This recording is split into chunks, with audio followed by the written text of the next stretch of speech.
സുഹൃത്തുക്കളെ എല്ലാവർക്കും നമ്മുടെ പുതിയ വീട്ടിലേക്ക് സ്വാഗതം. ഇന്ന് ഞാൻ നിങ്ങളെ അറിയിക്കാൻ വന്നിരിക്കുന്ന ഒരു കാര്യം എന്തെന്ന് വെച്ച് കഴിഞ്ഞാൽ ഇടതുപക്ഷ സർക്കാർ ഇവിടെ ചെയ്തു വെച്ചിട്ട് പോയിട്ടുള്ള പല പ്രവൃത്തികളും ഇന്ന് അത് എടുത്തുകൊണ്ട് ഞങ്ങൾ ചെയ്തതാണെന്ന് പറഞ്ഞുകൊണ്ട് മെഴുകാൻ ശ്രമിക്കുന്ന കൊങ്ങികൾക്ക് അവരുടെ മുൻപിലേക്കാണ് ഞാൻ ഈ ഒരു വീഡിയോ പങ്കുവെക്കുന്നത്. അതായത് കൊങ്ങികൾ മൂത്ത കൊങ്ങി ഇളയ കൊങ്ങി അങ്ങനെയൊന്നുമില്ല. എല്ലാ കൊങ്ങികളും പറയാൻ ആഗ്രഹിക്കുന്ന പറയാൻ ശ്രമിക്കുന്ന ഇതേ കാര്യങ്ങൾ തന്നെയാണ്. അതായത് ഞാൻ പറയാൻ വന്നിരിക്കുന്ന ഒരു കാര്യം, നമുക്കറിയാം വയനാട് ടൗൺഷിപ്പ് ചൂരൽമലയിലുണ്ടായ ദുരന്തം നമുക്കറിയാം. ആ ദുരന്തമുഖത്ത് നിന്ന് രക്ഷപ്പെട്ടിട്ടുള്ള ആളുകൾക്ക് വേണ്ടിയിട്ട് അവരുടെ ആ ഒരു പുനരധിവാസം അല്ലെങ്കിൽ അവരുടെ പുതിയ ജീവിതം മുന്നോട്ട് നയിക്കാൻ വേണ്ടിയിട്ട്, പുനരധിവാസമെന്നോ അല്ലെ അതിജീവിതരെന്നോ നമുക്ക് പറയാൻ പറ്റില്ല, അവരുടെയൊക്കെ ഒരു പുതിയ ജീവിതം കെട്ടിപ്പടുത്തുയർത്താൻ വേണ്ടിയിട്ട് ഇടതുപക്ഷ സർക്കാർ എന്ന് പറയുന്ന ഹൃദയപക്ഷം എന്നൊക്കെ നമുക്ക് വേണമെങ്കിൽ പറയാൻ സാധിക്കുന്ന ആ ഒരു ആളുകൾ, മനുഷ്യസ്നേഹികൾ, മനുഷ്യനെ അടുത്തറിഞ്ഞ് അവർക്ക് വേണ്ടി എന്ത് ചെയ്തു കൊടുത്താൽ അവരെ എങ്ങനെ സ്നേഹത്തോടെ കൊണ്ടു നടക്കാം, അല്ലെ അവർക്കൊക്കെ വേണ്ടിയിട്ട് ഒരു ആവശ്യത്തിന് വേണ്ടിയിട്ട് എന്തൊരാവശ്യത്തിന് വന്നാലും അത് ഏതൊരു സമയമാണെങ്കിലും അതെല്ലാം ചെയ്തു കൊടുക്കണമെന്നുള്ള നിശ്ചയദാർഢ്യത്തോടു കൂടി ഇരുന്നിരുന്ന കുറച്ച് ആളുകളെ നമുക്കറിയാം. ആ ആളുകളായിരുന്നു ഇടതുപക്ഷത്തിന്റെ അനുഭാവികളായിട്ടുണ്ടായിരുന്ന കെ രാജൻ അടക്കമുള്ള, മുഖ്യമന്ത്രി അടക്കമുള്ള ഒരുപാട് ആളുകളുണ്ട്. പേരെടുത്ത് പറയാൻ പറ്റാത്ത ഒരുപാട് ആളുകൾ നമുക്കറിയാവുന്നവരുണ്ട് അല്ലേ. അപ്പൊ അങ്ങനെയെല്ലാം ചെയ്തു കൊടുത്തിരുന്ന് പിന്നീട് അവരെ ഭരണപക്ഷത്ത് നിന്ന് മാറ്റിക്കൊണ്ട് നമ്മുടെ ഈ പറയുന്ന കേരളത്തിലെ ജനങ്ങൾ വൃത്തികെട്ട നെറികെട്ട കളികൾ കളിച്ചതൊക്കെ നമ്മൾ കണ്ടു, നമ്മൾ ചർച്ച ചെയ്തതുമാണ്. അപ്പൊ അങ്ങനെ ഇരിക്കുന്ന സാഹചര്യത്തിൽ ഇപ്പോൾ വലതുപക്ഷത്തിൽ, അതായത് ഭരണപക്ഷമായിട്ട് വരാൻ പോകുന്ന വലതുപക്ഷത്തിൽ മുഖ്യമന്ത്രിയെ തീരുമാനിക്കാനാവാതെ ഇരിക്കുന്ന സമയത്ത് എന്താണ് ഇടതുപക്ഷമായിട്ടുള്ള ഹൃദയപക്ഷം ചെയ്തുകൊണ്ടിരിക്കുന്നതെന്നുള്ള ചോദ്യങ്ങളൊക്കെ വരുന്നുണ്ട്. അപ്പോൾ വയനാട് 178 വീടുകൾ ആദ്യഘട്ടമായിട്ട് പണിത് നൽകുമെന്നൊക്കെ പറയുന്ന വാർത്തകളൊക്കെ നമ്മൾ കണ്ടിരുന്നു. അതിൽ പല വീടുകളും പണി പൂർത്തിയാക്കി അവർക്ക് താമസ യോഗ്യമാക്കി, അല്ലെ അവർക്കൊക്കെ ജീവിക്കാൻ സാധിക്കുന്ന രീതിയിൽ അറേഞ്ച് ചെയ്ത് കൊടുക്കുന്ന കാഴ്ചകളൊക്കെ നമ്മൾ കണ്ടിരുന്നു. അപ്പോൾ ഇന്ന് വന്നിരിക്കുന്ന ഒരു പോസ്റ്റ് മുഖ്യമന്ത്രി പിണറായി വിജയൻ സഖാവിട്ടിരിക്കുന്ന ഒരു പോസ്റ്റാണ്. മുണ്ടക്കൈ ചൂരൽമല ഉരുൾപൊട്ടൽ ദുരന്തത്തെ അതിജീവിച്ചവർക്കായിട്ട് സംസ്ഥാന സർക്കാർ കൽപ്പറ്റയിൽ നിർമ്മിക്കുന്ന ടൗൺഷിപ്പിൽ മെയ് 13 വരെ 145 വീടുകൾ കൈമാറി. പട്ടയവും ഉടമസ്ഥ അവകാശവും കൈമാറിയ 178 വീടുകളാണ് അവസാനഘട്ട ഗുണമേന്മ പരിശോധന പൂർത്തിയാക്കി താമസത്തിനായിട്ട് സജ്ജമാക്കിയത്. നിലമൊരുക്കുന്നത് മുതൽ ആരംഭിച്ച 58 ഗുണമേന്മ പരിശോധനയ്ക്ക് ശേഷമുള്ള അവസാന 3 ഘട്ട പരിശോധന ഗുണഭോക്താക്കളുമായി ചേർന്നാണ് പൂർത്തിയാക്കുന്നത്. 5 സോണുകളായിട്ടുള്ള 64.47 ഹെക്ടറിൽ 410 വീടാണ് നിർമ്മിക്കുന്നത്. കൈമാറിയ വീടുകളടക്കം 308 വീടിന്റെ വാർപ്പ് ഇതിനകം പൂർത്തിയാക്കി എന്ന് പറഞ്ഞുകൊണ്ടാണ് പിണറായി വിജയൻ സഖാവ് ഒരു പോസ്റ്റ് പങ്കുവച്ചിരിക്കുന്നത്. ഇതൊക്കെ കാണുമ്പോഴും കേരളത്തിലെ ജനങ്ങൾക്ക് വീണ്ടും വീണ്ടും തെറ്റ് പറ്റിയിരിക്കുകയാണെന്നുള്ളൊരു കാര്യം നമ്മൾ എടുത്തു പറഞ്ഞേ മതിയാകുകയുള്ളൂ. കാരണം അത് തന്നെയാണ് ഒരു സത്യമായിട്ടുള്ള കാര്യം, അല്ലെ അത് തന്നെയാണ് ഒരു വസ്തുത എന്ന് പറയുന്നത്. അപ്പം അങ്ങനെയൊക്കെ ഇരിക്കുന്ന സാഹചര്യത്തിൽ ആ വീടുകൾ കൈമാറി എന്നുള്ളൊരു വാർത്ത നമ്മൾ കാണുന്നു.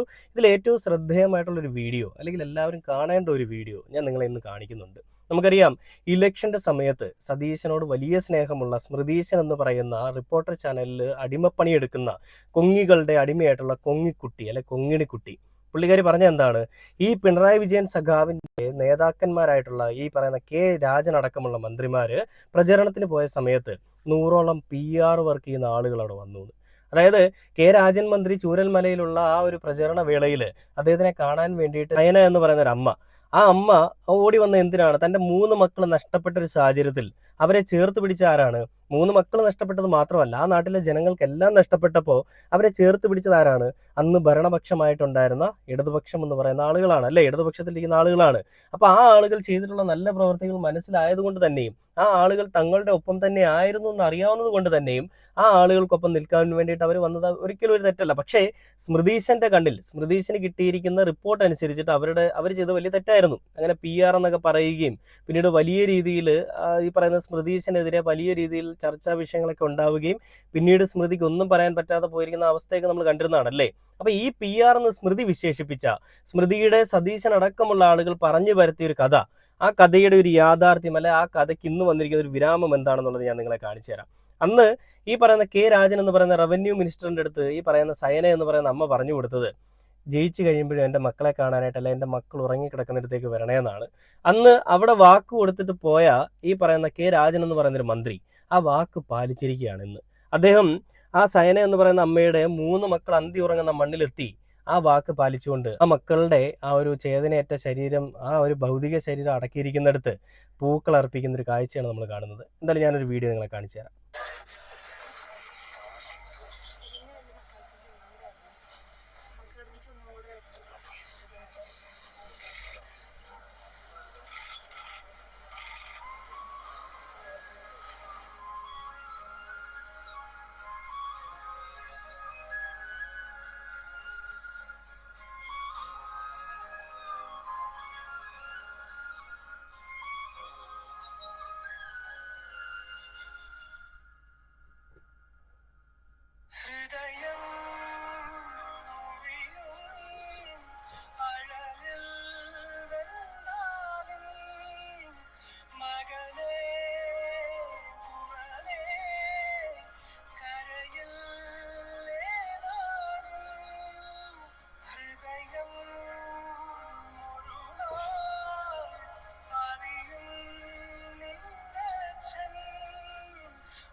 കണ്ടില്ലേ?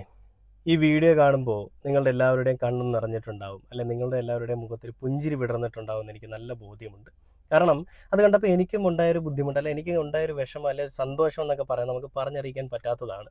ഒരു വാക്ക് പാലിച്ച ഒരു നേതാവ് എന്നതിനേക്കാൾ അപ്പുറം ഒരു നല്ല മനുഷ്യ സ്നേഹിയാണ് ഞാൻ അവിടെ കാണുന്നത്. നിങ്ങളുടെ കണ്ണുകളിൽ ചിലപ്പോൾ ഒരു നേതാവിനെ ആയിരിക്കും കാണുന്നത്, അല്ലെങ്കിൽ ഒരു രാഷ്ട്രീയ പ്രവർത്തകനെ ആയിരിക്കും കാണുന്നത്. എല്ലാവരുടെയും ഞാൻ പറയുന്നില്ല, ചില ആളുകളുടെ ഉള്ളിൽ അങ്ങനെ ആയിരിക്കും കാണുന്നത്. നല്ല മനുഷ്യനെ അറിയാവുന്ന, മനുഷ്യ സ്നേഹം എന്താണെന്ന് അറിയാവുന്ന ആളുകളുടെ മുന്നിൽ, അല്ലെ അവരുടെ കണ്ണുകളിൽ നല്ലൊരു മനുഷ്യ സ്നേഹിയായിട്ടുള്ള കെ രാജൻ എന്ന് പറയുന്ന ഒരു മനുഷ്യനെ നമുക്കവിടെ കാണാൻ സാധിക്കും. ആ പറഞ്ഞ വാക്ക് പാലിക്കാനായിട്ട് ജയിച്ച ഉടനെ തന്നെ ആ സയന എന്ന് പറയുന്ന ആ അമ്മയുടെ മക്കളുടെ ആ ഒരു ശരീരം ഉറങ്ങുന്ന ആ ഒരു മണ്ണിൽ, അല്ലെ ആ ഉറങ്ങുന്ന ഇടത്തേക്ക് കളിപ്പാട്ടങ്ങളും പൂക്കളും ഒക്കെ ആയിട്ട് പോയൊരു മനുഷ്യനെ കാണുന്നതാണ് അല്ലേ. അപ്പോൾ അതിൽ അദ്ദേഹം തന്നെ പങ്കുവച്ചിരിക്കുന്ന ഒരു പോസ്റ്റാണ്. സയനയുടെ മക്കളെ കാണാൻ പുത്തുമലയിലെത്തിയപ്പോൾ തിരഞ്ഞെടുപ്പ് ഘട്ടത്തിലാണ് അനിയത്തി സയന മക്കളെ കാണാൻ ജയിച്ചിട്ട് വരണമെന്ന് പറഞ്ഞത്. ഈ പറഞ്ഞൊരു കാര്യത്തിനെയാണ് വലിയ രീതിയിൽ വലിയ മെഴുകലുകളുമായിട്ട് വൃത്തികെട്ട പരാമർശങ്ങളും ഒക്കെ ആയിട്ട് സ്മൃതിക്ക് ചർച്ചയാക്കാനായിട്ടൊരു കാരണമായൊരു കാര്യമൊന്നും നമുക്ക് എടുത്തു പറയാൻ സാധിക്കും. എന്തായാലും ഈ മെഴുകിയ സ്മൃതി ഇതേ കാര്യങ്ങൾ കൂടി ഒരിക്കൽ കൂടി ഒന്ന് പറയണം. അതായത് വന്ന് PR വർക്ക് ചെയ്തിട്ട് പോയ ആളുകളുടെ അടുത്ത് ജയിച്ചിട്ട് ആ നന്ദി കാണിക്കാൻ, അല്ലെ കൂറ് കാണിക്കാൻ വേണ്ടിയിട്ട് കളിപ്പാട്ടവും വാങ്ങിപ്പോയെന്ന് പറഞ്ഞുകൊണ്ട് വേണമെങ്കിൽ സ്മൃതി ഇനിയും വരാം. അങ്ങനെ വന്നു കഴിഞ്ഞാൽ സ്മൃതി ഇനി നീ കേൾക്കാൻ പോകുന്ന കാര്യങ്ങളുടെ ആക്കവും വീക്കവും നല്ലപോലെ കൂടും. എന്തായാലും ഇങ്ങനെയൊക്കെ എല്ലാ കാര്യങ്ങളും ചെയ്തു കൊടുത്തിട്ടുള്ള, ഭരണപക്ഷത്തിരിക്കുമ്പോഴും ഇനിയിപ്പോൾ പ്രതിപക്ഷത്തേക്ക് വരാൻ പോകുമ്പോഴും പറഞ്ഞ കാര്യങ്ങളെല്ലാം ചെയ്തു കൊടുത്തിട്ടുണ്ട്, അല്ലെ പറഞ്ഞ കാര്യങ്ങളെല്ലാം പൂർണ്ണമായിട്ട് 100% ചെയ്തു എന്നുള്ള ഒരു ആത്മവിശ്വാസത്തിൽ ഇവർക്ക് ഇനിയും മുന്നോട്ട് പോകാം. അങ്ങനെയുള്ള നല്ല നേതാക്കന്മാർ, ചിരിച്ചില്ല എന്ന് പറഞ്ഞുകൊണ്ട് മാത്രം കർക്കശക്കാരനാക്കി നിങ്ങൾ കാണുന്ന, അല്ലെ ധാർഷ്ട്യ സ്വഭാവമുള്ളവരായിട്ട് നിങ്ങൾ കാണുന്ന, ഏകാധിപതി കളിക്കാനായിട്ടിരിക്കുന്നവരെ നിങ്ങൾ കാണുന്ന ആ മനുഷ്യൻ ചെയ്തു വെച്ചിട്ടുള്ള വികസനങ്ങൾ അത് നമുക്ക് വിരലിലെണ്ണാൻ പറ്റാത്തതാണ്. ഉമ്മൻചാണ്ടി സർക്കാരിൻ്റെ കാലത്ത് ഇത് ചെയ്തു എന്ന് നിങ്ങൾ പറയുന്ന, അല്ലെ ചെയ്തു എന്ന് നിങ്ങൾ പറയാൻ ശ്രമിക്കുന്ന കുറേ കല്ലിട്ട കാര്യങ്ങളെ പറ്റിയൊക്കെ കാണിക്കുമ്പോൾ, കല്ല് വെച്ച നുണകൾ പറഞ്ഞ് പരത്തുമ്പോൾ എന്താണ് ഇവിടെ ചെയ്തിട്ടുള്ളതെന്നുള്ളത് നല്ല ജനങ്ങൾക്കറിയാം. ഞാനീ പറയുന്ന വയനാട്ടിലെ പോലെയുള്ള കുറച്ച് വൃത്തികെട്ട ജനങ്ങളെയല്ല, ഈ പറയുന്ന വയനാട്ടിലെ ജനങ്ങൾ തന്നെ ഇവരെ തോൽപ്പിക്കാനായിട്ട് മുന്നിലേക്ക് നിന്ന കാര്യം ഓർക്കുമ്പോൾ എനിക്ക് നല്ല വിഷമമുണ്ട്. എന്തായാലും സത്യം ഒരു നാൾ മറ നീക്കി പുറത്തു വരും. അന്നറിയാം ആരായിരുന്നു ശരി, എന്തായിരുന്നു ശരിയെന്ന്. എന്തായാലും തിരുത്താൻ പറ്റാത്ത തെറ്റ് ഓൾറെഡി ചെയ്തു പോയി. എന്തായാലും 5 വർഷം സഹിക്കുക എന്നല്ലാതെ വേറൊന്നും പറയാനില്ല. Okay bye.